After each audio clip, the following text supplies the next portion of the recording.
అసలు ఆయన అపర కుబేరుడు. ఆ డబ్బులోంచి కొంత తీసి నిజంగా గో సంస్థలకు పెట్టుకోవచ్చు కదా. ఎందుకు ఏం తక్కువ వెంకటేశ్వర స్వామి ఆయనకి ఏం తక్కువ. కానీ నిజంగానే మరి ఎందుకో ఎవరికి జ్ఞానోదయం కలగట్లేదు. మంచి పాయింట్ మీరు చాలా బాగా. ఉగ్రదేవిని కూడా అదేదో చివరికి ఆక్యుపై అయిపోతుంటే గబగలా తీసుకొచ్చి మళ్ళీ రెక్టిఫై చేసి పెట్టారు. ఉగ్రదేవి కొండ కొట్టేశారు సార్. నేను ఎప్పుడో ఒక న్యూస్ ఛానల్లో పనిచేశాను, శాటిలైట్ ఛానల్ పడినప్పుడు ఆ కొండ మీద ఆమె ఆ గుడి బకులాదేవి గుడికి ఎక్కడానికి అసలు ఏమీ లేదు. మేము తాళ్ళు వేసుకుని ఎక్కి పైకి వెళ్ళి షూట్ చేసాం. అప్పటికే అక్కడ గుప్త నిధుల కోసం తవ్వకాలు చేసి నాశనం చేసేసారు ఆ కొండ. అంత దాన్ని ఎవరో పాప తీసి దాన్ని ఇప్పుడు అద్భుతంగా కట్టి దాన్ని ఇచ్చేసారు. ఇప్పుడు సందర్శించే ఆ చిన్న కొండ అయిపోయింది సార్, చాలా పెద్ద కొండ, అది చిన్న కొండ చేసేసారు దాన్ని.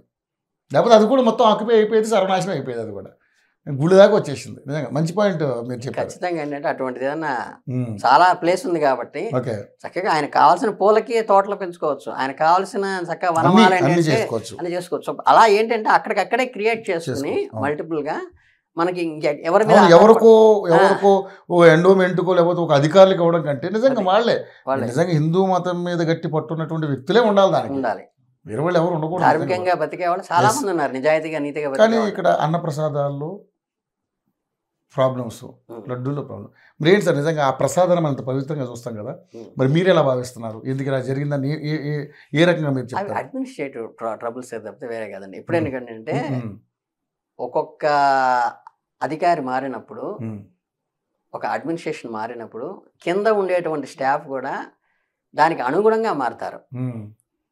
కరెక్టే, గమనిస్తుంటాం కదా.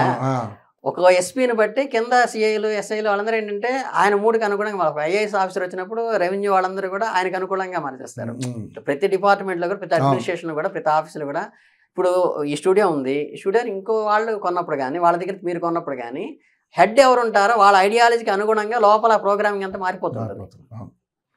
కనుక ఏంటంటే ఇది అడ్మినిస్ట్రేటివ్ ట్రబులే తప్పితే అక్కడ యాక్చువల్గా వడ్డించే వాళ్ళందరూ కూడా వాలంటరీగా మనలాగా బయట నుంచి వచ్చిన వాళ్ళే. సో అక్కడ చేయటంలో ఎవరికి ఆర్తి తగ్గలేదు, ఎవరికి లోపం లేదు. హెల్ప్ చేయడం కాదు, అంటే ఫుడ్ నాణ్యత వేడివేడిగా ఎంతో అద్భుతంగా ఏంటి స్వీట్ పెట్టేవారు, చట్నీలు పెట్టేవారు, మంచి మంచిగా సాంబారు. అడ్మినిస్ట్రేషన్ లోపమే. ఆఫీసర్లు అక్కడ ఫ్రీ దర్శనానికి కూడా కోట్లకు అధిపతులు కూడా ఫ్రీ దర్శనం భోజనం చేసుకుంటారు సార్. ఫ్రీ భోజనం చేసుకుంటారు, చేసి ఫోన్ చేసి వెళ్తారు. వాళ్ళ దగ్గర డబ్బులు లేక ఎన్ని హోటల్స్ ఉన్నాయి కొండ మీద. మరి ఇలాంటి వాటికన్నిటి విఘాతం కల్పిస్తున్నారు సార్. మరి ఈరోజు లడ్డు దాకా వచ్చింది, అన్నప్రసాదాల్లో వచ్చింది, టికెట్లు కూడా అమ్ముకున్న దౌర్భాగ్యులు మాత్రం అక్కడే చూసాం సార్ మనం. అది కూడా దరిద్రం అంటే విషయం ఏంటంటే ఇప్పుడు మిగతా ఏ కమ్యూనిటీలో కూడా వాళ్ళకి ఎక్కడ టికెట్ ఉండదు. కారణం ఏంటి? ఆ కమ్యూనిటీ వాళ్ళే దాన్ని ఆర్గనైజ్ చేస్తారు కాబట్టి ఆయనకి రేటు పెట్టాలనే ఆలోచన వాళ్ళకి రాదు. మనకేంటంటే అంటే ఇది అగైనెస్ట్ అంటే టాక్ అవుతుందేమో, కానీ యాక్చువల్గా ఇక్కడ టికెట్లు పెట్టేది అక్కడ ఉండే వీళ్ళు కాదు, పంతులు గారు కాదు, వేరే డిపార్ట్మెంట్ దాన్ని మెయింటైన్ చేయటం వల్ల వాళ్ళు పెడతారు.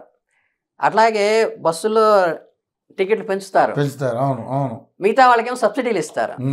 మనకు వచ్చేసరికి ఏంటంటే అన్ని పెంచుతారు. ఎందుకంటే వీడు మొదటి నుంచి ఏంటంటే హైందవ భావంలో ఏంటంటే ఎదుటి వాళ్ళందరినీ కలుపుకునేళ్ళు, ఎవరిని ఎదిరించి మాట్లాడబాక, ఫెరోషియస్కి వెళ్ళబాక, అందరిని నీ బిడ్డల్లాగా చూసుకో. ఇవేంటంటే నరనరాల్లో వీళ్ళకి ఉండటం వల్ల ఏంటంటే ఇప్పుడు తిరుపతి లైన్లో ఉంది, గబుకుని ఇలా పట్టుకుని తోసారనుకున్నాను, స్వామి ఇంతవరకు నాకు దర్శనానికి వెళ్ళిపోతారు. అయితే ఏంటి పట్టుకున్నాం, చొక్కా పట్టుకున్నాడు చాలా తక్కువ ఉంటారు.